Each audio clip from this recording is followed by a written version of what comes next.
자, 그래서 현대시를 해봅시다. 오늘은 5편 해요. 5편 하는데 5개도 금방 끝납니다. 자, 현대시 맞죠? 자, 처음에 유치원의 바이. 유치원시 2편을 보는데 옛날에는 이 유치원 되게 중요했었거든요.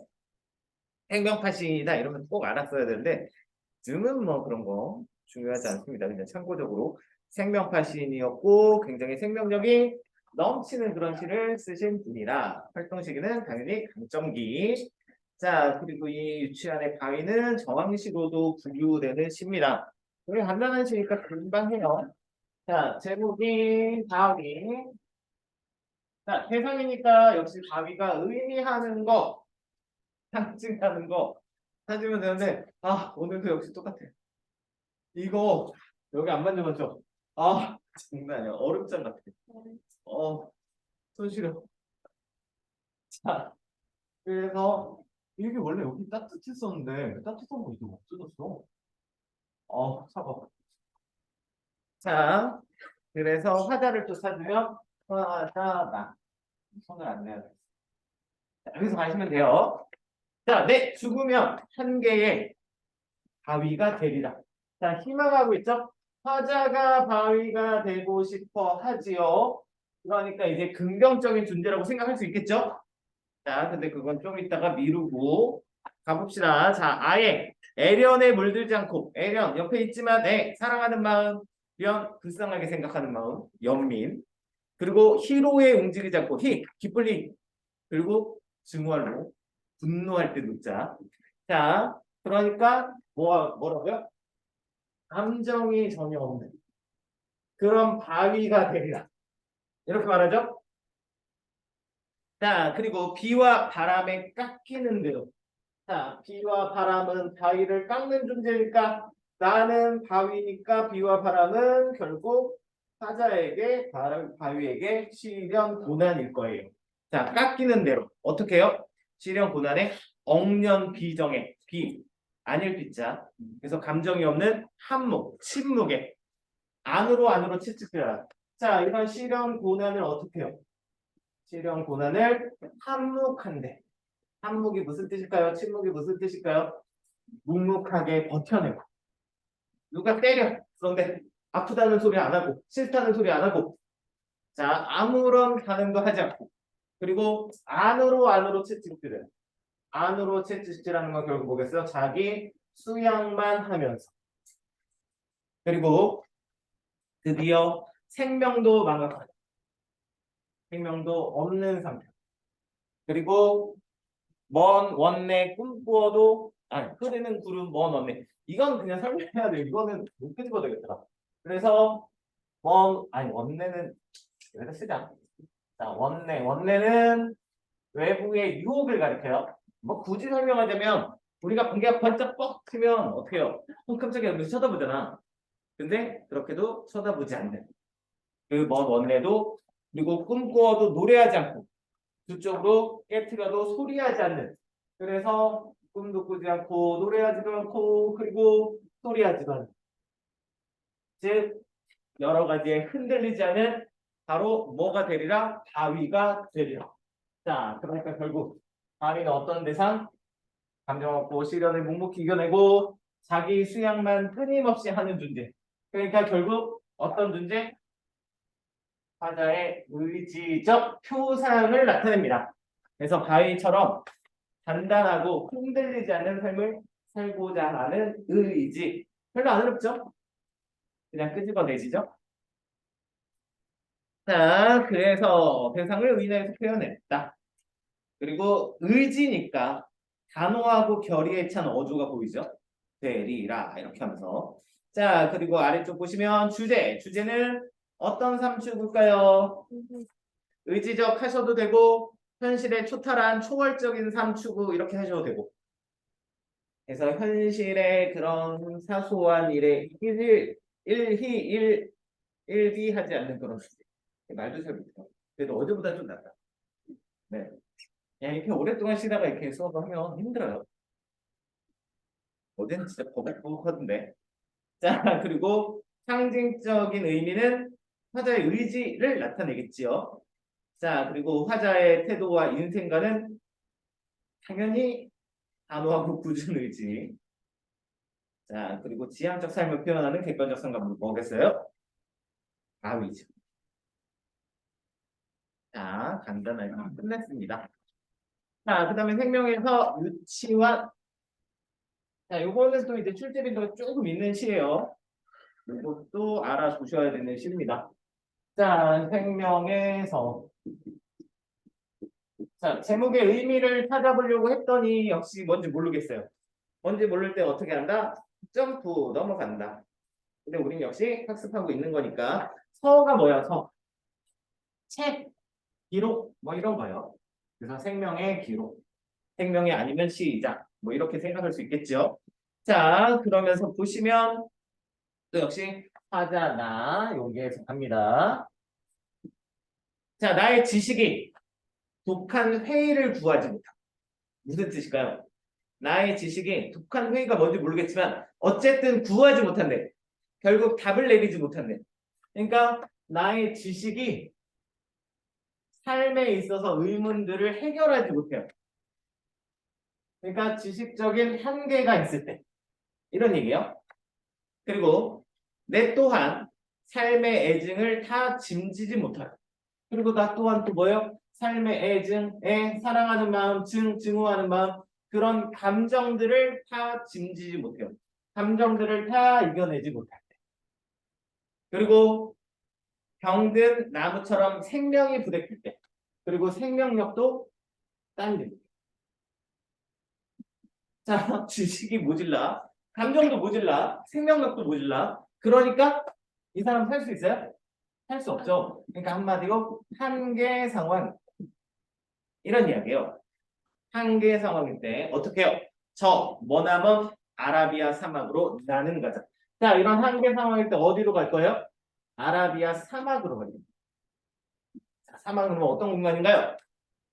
설명하겠죠. 일반적으로 부정적인 공간이잖아요. 그렇죠? 자, 그리고 이제 사막을 설명해요. 자, 거기는 한 번 뜬 백일이 태양이겠죠. 백일이 불사신같이 장렬하고 태양이 지지 않아. 그러면 이 태양은 긍정적일까요? 부정적일까요? 불사신처럼 장렬한데 죽지 않고 그러면 부정이죠. 너무 강해. 너무 과도해. 햇살이 따사롭게 내릴 때 그럼 긍정이겠지. 근데 태양이 모든 걸 불태워버릴 듯이 계속 떠 있어. 그러면 부정이지. 그러니까 좋은 것도 과도하면 부정이에요. 단맛 들어간다고 설탕 때리 부어봐요. 으적으적 씹히는 그 맛. 아, 너무 단 것처럼 또 맛없는 게 없잖아요. 단 거 먹어서 머리 아파 본 적 있어요. 자, 그래서 또 그리고 일체의 머릿속에 사멸한 영겁의 허적에 말이 조금 어렵죠? 자, 모든 것이 머릿속에 다 죽었어요. 사멸한 영겁에 무한한 허적, 허무해. 그래서 여기는 뭐밖에 없어요? 다 사멸했네. 그러니까 부정적인 공간이죠. 그리고 영겁의 허적, 오랜 세월 동안 끝없는 세월의 허적, 허무만 있는. 자, 어떤 공간인지 알겠죠? 그리고 오직 알라의 신만. 알라의 신은 여기가 아라비아 사막이니까 좀 이제 시적 분위기 형성하기 위해서 알라 신을 끄집어낸 거죠. 알라 신 자체가 특별한 의미가 있진 않아요. 그냥 여기 부처님이라고 나와도 되는데 부처님 왠지 사막에 안 어울리잖아요. 알라의 신이 딱 어울리잖아. 그래서 알라의 신만이 밤마다 고민하고 방황하는 열사, 뜨거운 모래의 끝. 그러니까 뭐밖에 없어요? 그런 신적인, 정신적인, 기원의 공간 이거밖에 없는 사막이에요. 그러니까 이 사막은 좋아요, 나빠요? 나쁜 공간, 부정적인 공간. 자, 나는 한계의 상황인데 한마디로 한계의 상황, 극한의 공간으로 몸을 움직여가자. 그런 얘기야. 자, 그러면서 그 열렬한 고독 가운데 바로 이 사막에서 느끼는 화제의 정서죠. 고독의 정서를 느낍니다. 자, 고독 가운데 옷자락을 나부끼고 홀로 서면 운명처럼 반드시 나와 대면하게 될지니 여기 왜 간다고? 나를 만나기 위해서. 그러니까 이런 거예요. 나는 한계의 상황에 빠졌을 때 나를 더 극한 상황으로 몰아넣어. 그러면 나를 만날 수 있대. 이 나는 누굴까요? 한국도 하겠죠? 자, 운명처럼 반드시 나와 대면케 될지어니 하여 나란 나의 생명이다. 그 원시의 본연한 자태를 다시 배우지 못하고 나한테 가르침을 주는 대상. 그러니까 이게 원시 본연의 자태를 가지고 있는 대상이겠죠. 자, 그 다시 배우지 못하거든. 차라리 어느 사고에 회원어는 백골을 쪼개 돼. 그래서 내가 얘를 만나서 배우지 못하면 뭐 하겠다? 백골이 되겠다. 뭐 하겠다? 죽음도 불쌍하겠다. 이런 거죠. 되게 간단해요. 나는 한계 상황일 때 더 한계적인 공간으로 나를 몰아넣고 원시적인 나를 만나서 원시적인 나로 돌아가지 못한다면 차라리 죽겠다. 이런 얘기예요. 자, 사람은요, 극한 상황에 빠지면요, 본연의 모습에 항상 들어가요. 그래서 좀비 영화를 보면 처음에 이렇게 되게 막 사이좋 지위 높고 이런 사람들이 사람들 막 이끄는 모습도 보여주고 선한 모습 보여주지만 막상 좀비가 다 뛰쳐나오면 어떻게 해요? 걔네들이 배신하잖아요. 걔네들이 이렇게 막 발로 차고 문 닫고 그러다가 비참한 최후를 맞이하잖아. 그래서 사람들은 극한에 빠지잖아요. 그러면 자기가 가지고 있는 가면이 바뀌어요. 본연의 모습이다. 그 본연의 모습을 여기 이제 원시적인 나라고 표현한 거예요. 그래서 나는 극한 상황에 빠지면 뭐한다? 더 극한에 몰아내서 내 본연의 모습으로 돌아가겠다. 돌아가지 못하면 난 차라리 죽겠다. 이렇게 봐. 이거 갑자기 생각나는데? 그런 얘기도 있잖아요. 이게 여자들한테 미안한 얘기지만 남자들 그런 얘기가 전설처럼 내려와요. 여자친구랑 만나고 이제 결혼하기 전에는 항상 산을 같이 가봐요. 알아요? 그런 얘기 들어봤어요? 이런 얘기 잘 기억해요. 네. 그리고 그 산을 갈 때는 갑자기 어느 날 갑자기 특히 하이힐을 신고 있으면 더 좋다. 여기 산을 올라가는 거야. 그리고 나서 그때 나오는 모습이 진짜 그 여자의 모습이다. 이게 그거거든요. 극한 상황에 빠진 거. 힘들게 하는 거야. 힘들게 하면 막 짜증내고 막 이러잖아요. 그리고 판단하는 거. 그래서 여러분 잘 기억해 주셨다가 갑자기 남자친구가 산에 가자. 그러면 얘가 날 시험하는구나. 이렇게 생각하시면서 바로 헤어지시면 돼요. 네. 사람을 시험하는 건 절대 하면 안 돼. 근데 저도 해봤어요. 네, 저의 경험담을 비춰볼 때 맞지 않아. 그걸로 사람 판단할 수 없어. 자, 그리고 주제로 가시면 주제는 삶의 근원에 대한 추구 아니면 본질에 대한 추구 뭐 이렇게 쓰시면 되겠죠?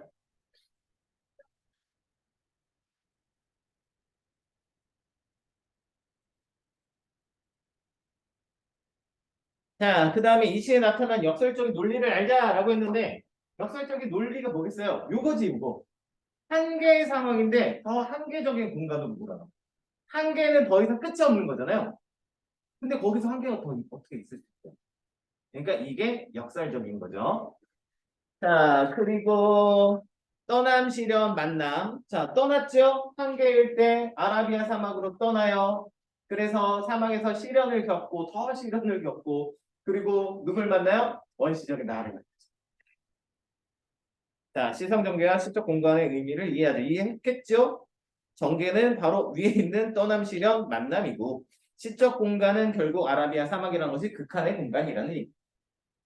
자, 하자가 고뇌하는 내용을 나타내는 시어 둘을 찾으면 결국 나죠, 나. 여기에 있는 이 나는요, 내가 현실을 사는 현실적 자예요. 그리고 얘는 이제 본질적 자, 이렇게 생각할 수 있어요. 자, 그리고 서정주의 무등의 부분. 이것도 간단하십니다. 우리 시들이 간단하죠? 그래서 다 석탄해요. 그래서 무등을 보면 인데 또 제목이 뭔지 모르겠어요. 그죠? 그래서 사실 또 이제 무등은 아시는 분은 아시겠지만 강원도 전라도 광주에 있는 산 이름이에요. 그래서 무등산을 보면 화자가 느끼는 그런 정서와 다짐 이런 것들을 이야기하는 시이죠. 자, 그리고 또 이제 화자를 찾아보시면 화자 보이죠? 우리입니다, 우리. 여기서 출발하시면 돼요, 우리. 자, 뭐라고 했나요? 가난이야, 한낱 남루에 지나지 않는다. 그래서 가난에 대해서 이야기하고 있어요. 자, 가난은 뭐라고? 한낱 남루한 것에 지나지. 남루한 뭐예요? 볼품없고 보잘것없고 낡은 것. 그래서 가난은 뭐라고? 그냥 남루한 것이다. 지나지 않아요. 이것밖에 안 된다. 다른 건 아니다. 이렇게 말하는 거예요. 자, 그러면서 더 얘기하겠지. 저 눈부신 햇빛 속에 갈매빛의 등성이를 드러내고 서 있는 여름산 같은, 아마 이게 무등산일 거예요. 여름산 같은 비유 걸었어요. 자, 우리들의 타고난 살결, 타고난 마음씨까지야 다 가릴 수 있어요. 자, 뭐가 못 가려요? 가난은 그걸 가릴 수 없다고. 가난은 그냥 불편한 거, 불편한 것일 뿐. 가난은 질병도 아니고요. 저주도 아니다. 그냥 살기에 조금 불편하고. 그래서 우리의 타고난 살결, 타고난 마음씨, 즉 우리의 타고난 본성까지는 가릴 수 없다. 이런 얘기요. 가난은 별거 아니다. 이렇게 말하는 겁니다. 뭔지 아시겠어요? 근데 진짜 가난한 사람들한테 이런 얘기 하면 안 돼요. 우리는 가난을 뭔지 모른다고. 또 쌀이 떨어졌네. 뭐 이런 거 알아요? 모르죠. 네. 나 우리 집에 쌀 떨어졌는데. 쌀 사야 되는데. 자, 그래서 청산이, 푸른 산이 그 무릎 아래 질환을 기르듯, 난초를 기르듯. 우리는 우리 새끼들을 기를 수밖에 없다. 뭐라고요? 지금 산을 바라보고 있지? 자, 가난은 남루한 것에 지나지 않아요. 우리의 본성을 가릴 수 없어. 그러니까 우리는 뭐 해야 돼? 그냥 묵묵히 산을 바라보요. 무등산을 바라보요. 무등산 밑에서 그 많은 동식물들이 자라는 것처럼 그렇게 묵묵히 우리의 자식들을 키울 수밖에 없다. 산은 많은 생물들을 키우면서 뭐라고 한마디 하나요? 한마디도 안 하잖아. 그렇다고 뭐 따뜻하게 감싸 안아주나요? 아니잖아. 그냥 이렇게 포근하게 그 공간만 마련해 줄 뿐이죠. 그런 거 얘기하는 거예요. 자, 그리고 목숨이 가다 가다 농을 쳐 휘어드는 오후의 때가 오거든. 자, 요거는 목숨이 농을 쳐 휘어들죠. 그러니까 부정적인 상황이겠지?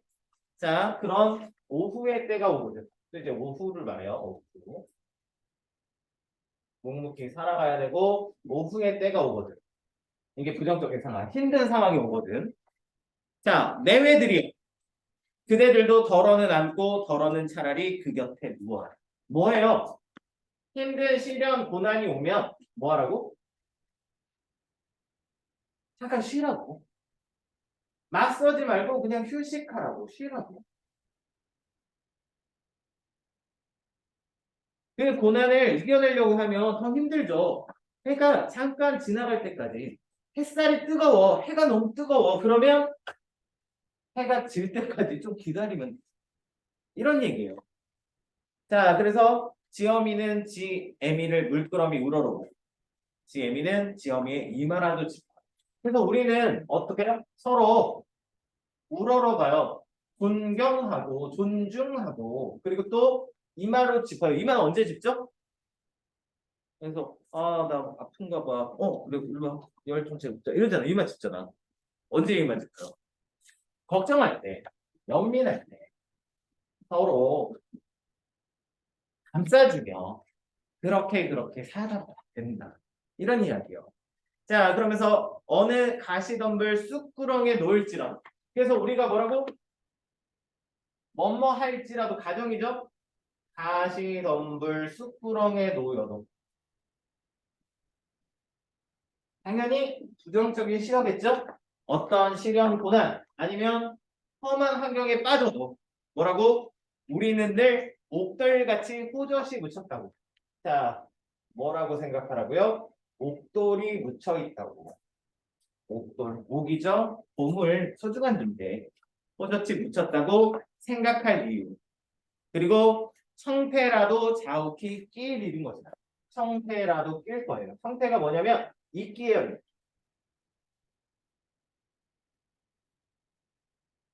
자, 이끼는 어떤 돌에 끼나요? 굴러다니는 돌, 그리고 가만히 있는 돌. 가만히 있는 돌. 그러니까 시련 고난이 찾아오면 이리 뛰고 저리 뛰고 하면 옥돌이 끼지 않아요. 아니, 그 청태가 끼지 않아요. 이끼가 끼지 않아요. 그러니까 어떻게 하라고? 묵묵히 저 푸른 산처럼 묵묵히 버텨내다 보면 좋은 일이 있을 거다. 왜? 가난은 한낱 남루에 지나지 않아요. 삶이 너무 힘들게 해요? 괜찮아. 너무 힘들면 잠깐 쉬었다 가도 돼. 그런 이야기예요. 근데 여러분은 아직 큰 상처를 받아본 적이 없죠? 큰 상처를 받으면 예를 들어줄까? 길 가다가 넘어져 본 적 있어요? 없어요? 여자들은 이제 가끔 생겨. 높은 구두 신고 다니다가 빙판 같은 데탁 자빠지잖아. 자빠졌다고 생각해봐요. 그럼 어떻게 해요? 어? 창피하니까 빨떡 일어나자. 딱 일어나고 막 아무 창피하면 간다고. 근데 그 보면 막 무릎이나 팔꿈치에 피가 칠철철 흐르고 있고 막 이런다고. 그래서 빨떡 일어나면 안 돼요.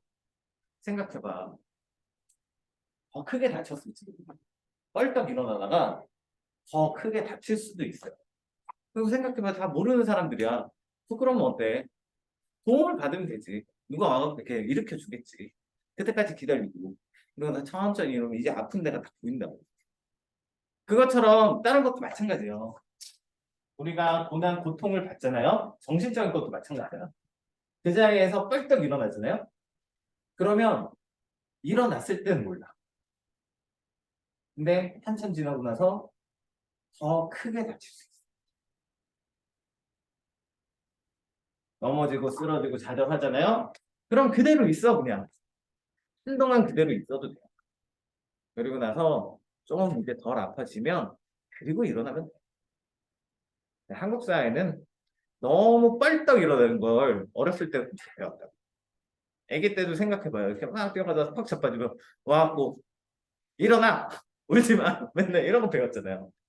응. 괜찮아. 넘어져도 잠깐 쓰러져 있어. 그거 말하는 거예요.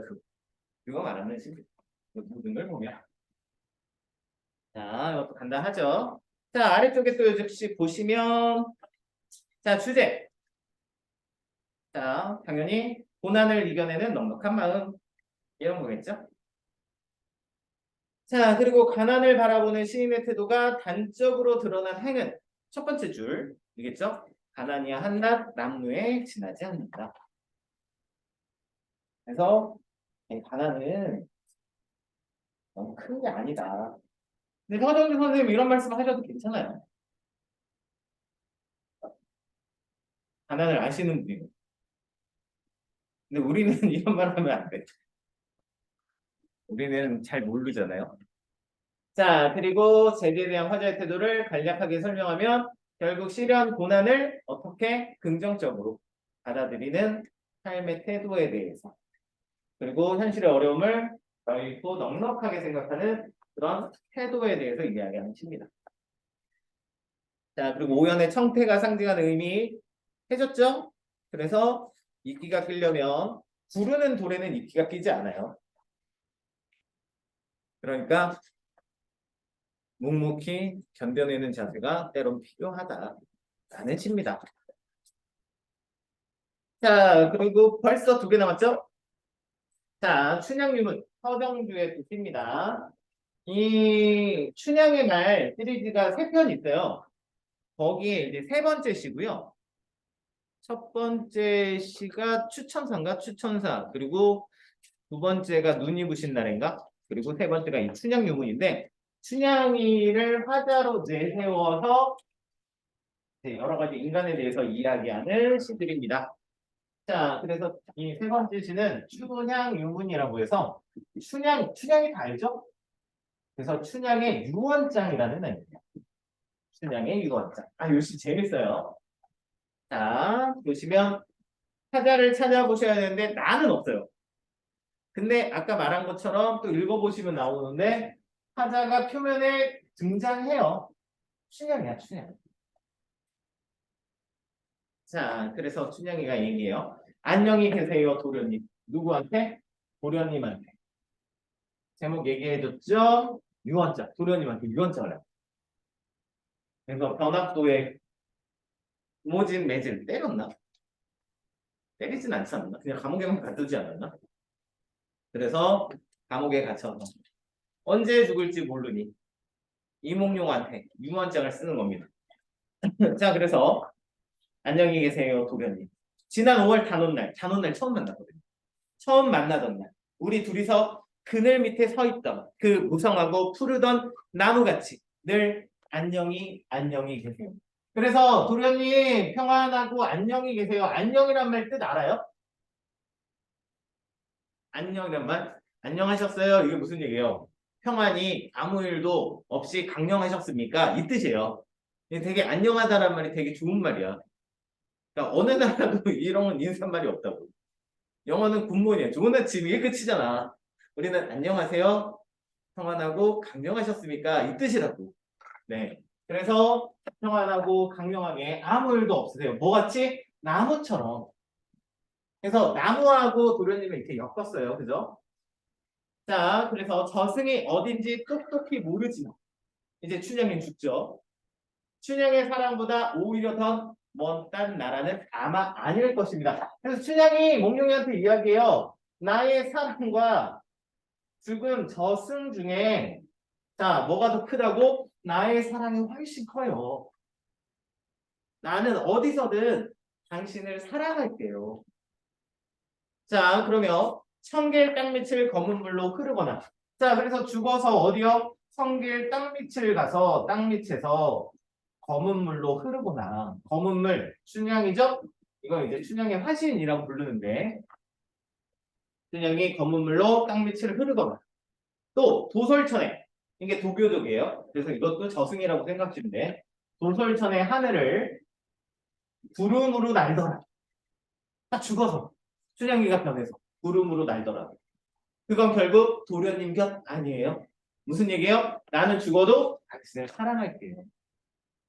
그리고 더군다나 그 구름이 소나기가 되어 퍼부을 때 다시 소나기가 되죠? 소나기가 되어 퍼부을 때 춘향은 틀림없이 춘향은 자기를 춘향이라고 또 부르죠? 춘향은 틀림없이 거기 있을 거예요. 그래서 죽어서도 영원히 사랑할 거예요. 근데 이제 재밌는 부분이 이런 자, 춘향은 죽어서 뭐가 돼요? 검은 물이 되죠. 자, 물은 증발하면 어떻게 돼요? 구름이 되죠. 구름이 많이 모이면 어떻게 돼요? 비가 되죠. 비는 내려서 다시 모여서 뭐가 돼요? 물이 되지. 그래갖고 다시 구름이 되고 소나기가. 그러니까 나는 당신을 언제까지 사랑할 거야? 영원.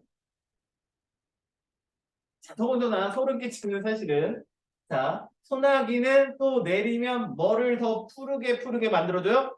나무를 또 푸르게 만들어줘. 나무는 누구였어? 이몽룡. 그래서 이런 노래가 자, 비가 내리는 날 뒤를 돌아봐. 내가 있을 거야.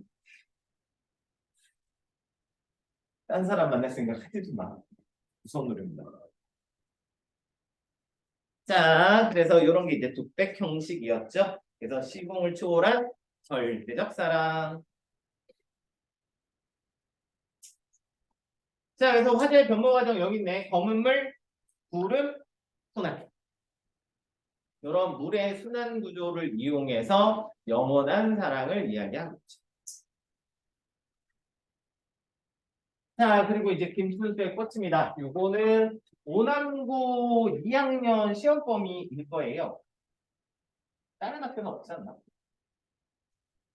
그래서 이것도 이거 그냥 좀 오래 걸리는 시지만 그냥 간단하게 할 겁니다. 김춘수의 꽃이고요. 자, 이 꽃은 시에서 많이 등장을 하는데 참 재밌게도 꽃이 그 플라워 그 꽃의 의미로 쓰이는 시는 별로 없어요. 그러니까 시에서 꽃이 나오면 여러 가지 의미로 쓰이기는 하는데 플라워는 거의 없다. 그래서 대부분 어떤 존재 아니면 아름다움을 나타내는 그리고 꽃이 피잖아요. 그 존재의 완성 혹은 시기의 도래 뭐 이런 것들을 많이 의미를 해요. 근데 여기에서 이 꽃은요 어떤 존재의 의미로 쓰인 그런 시입니다. 김춘수의 약간 형이상학적인 시예요. 이거는 분석 가능하지만 그냥 설명할게요. 설명. 간단히 설명할게요. 자, 근데 앞부분 읽어보시면 익숙하실 거예요. 요게 되게 유명한 시거든요. 그래서 패러디도 많이 되고. 자, 그래서 화자를 보시면 나 있죠? 자, 내가 그의 이름을 불러주기 전에는 그는 다만 하나의 몸짓에 지나지 않아요. 자, 나가 있고요. 나가 그의 이름을 부릅니다. 그쵸?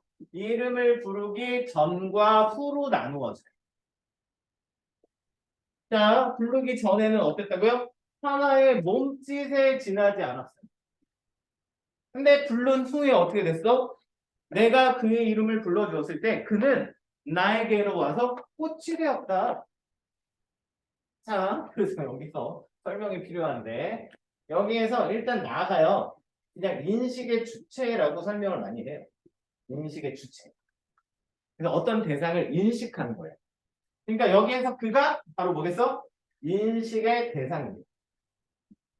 자, 그리고 이름을 붙이는 게 바로 뭐예요? 이름을 붙이는 행위가 바로 대상한테 의미를 부여하는 행위. 세상의 사물들은 둘로 나누어지잖아요. 나한테 의미가 있는가? 의미가 없는가? 그렇죠? 나한테 영향을 주는가? 영향을 줄 수 없는가? 간단해요. 둘밖에 없어. 자, 그래서 이름을 붙이면서 뭐예요? 나한테 의미를 가지게 의미를 부여하는. 의미를 부여하기 전에는요. 하나의 몸짓에 지났어요. 아무 의미 없는 행동이었어요. 나한테 아무런 영향도 줄 수 없는 거죠. 그런데 이름을 붙였을 때 뭐가 됐어요? 나한테 와서 꽃이 되었어요. 왜? 꽃이라고 이름 붙였기 때문에. 그러니까 나한테 의미 있는 대상이 되었다는 거죠. 자, 내가 그의 이름을 불러준 것처럼, 자, 이 행위처럼 뭐라고요? 나의 이 빛깔과 향기에 알맞은 누가 나의 이름을 불러다오. 자, 그래서 나는요, 빛깔과 향기를 가지고 있어요. 여기에 알맞는 누군가가 나에게 이름을 불러줬으면 좋겠어요. 지금 뭐요? 의미를 부여해줬으면 좋겠어요. 뭐에 알맞는? 나의 빛깔과 향기에 알맞는. 즉, 나의 본질에 알맞는, 본성에 알맞는 그런 이름을 붙여줬으면 좋겠어요. 그래서 내가 그의 이름을 불러줬던 거죠. 내가 주체고 그가 대상이 됐던 거죠. 얘가 주체고 이번엔 내가 대상이 되고 싶다고요. 자, 그래서 그에게로 가서 나도 그의 꽃이 되고 싶어요. 나도 의미 있는 존재가 되고 싶어요. 자, 그래서 확장시키죠. 우리들은 모두 무엇이 되고 싶어요? 우리라고 하면 여기 다 포함되겠지. 나, 그, 누구 다. 그렇죠? 우리들은 전부 다 누군가한테 의미 있는 존재가 되고 싶잖아요. 그냥 스쳐 지나가는 그런 사람이 되고 싶지 않아요. 그래서 너는 나에게, 나는 너에게 잊혀지지 않은 하나의 뭐가 되고 싶어요? 눈짓이 되고 싶다. 의미 있는 존재가 되고 싶다. 이렇게 말하는 시입니다.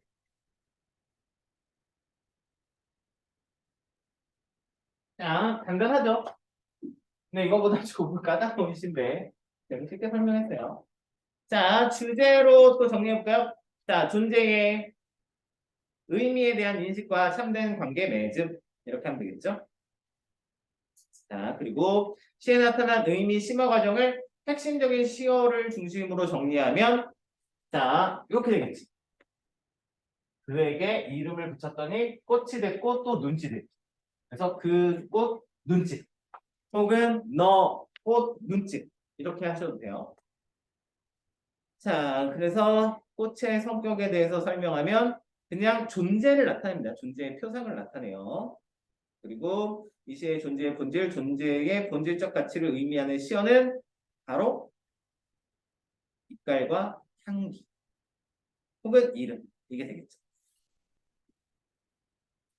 자, 되셨나요? 오늘은 여기까지입니다. 현대지 끝!